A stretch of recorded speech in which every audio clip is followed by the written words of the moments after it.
Vous roulez tranquillement et soudainement, votre boîte de vitesse automatique donne un à-coup particulièrement brutal. Le régime moteur s'emballe dans le vide, comme si vous étiez au point mort. Ou pire, le système panique et bloque complètement votre voiture sur un seul et unique rapport de sécurité. Si vous avez branché votre petit lecteur de diagnostic et que le code P2822 s'affiche sur l'écran, cela signifie que votre calculateur principal vient tout juste de détecter une anomalie électrique sévère sur le solénoïde de contrôle de pression que les ingénieurs identifient par la lettre J.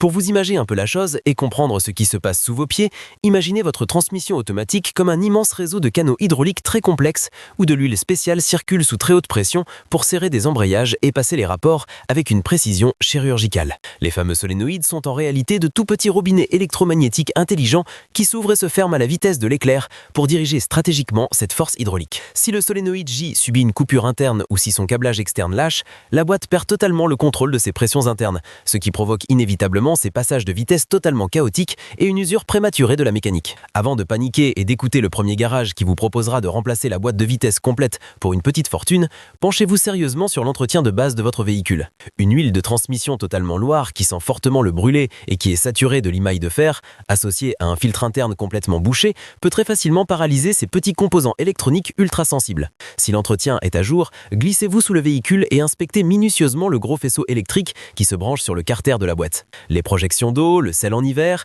et les fortes vibrations sont les pires ennemis de ces connectiques en plastique. Traquez la moindre trace d'oxydation verdâtre ou un câble légèrement pincé contre le châssis. Sortez votre multimètre pour tester consciencieusement la continuité de chaque fil jusqu'au boîtier de commande, toujours avec le contact coupé pour éviter les mauvaises surprises. Si la résistance affiche bien un parfait 0 ohm, c'est que le fil est intact et qu'il faudra sûrement faire tomber le carter inférieur pour aller remplacer directement ce petit solénoïde fatigué afin de retrouver la souplesse légendaire de votre automatique.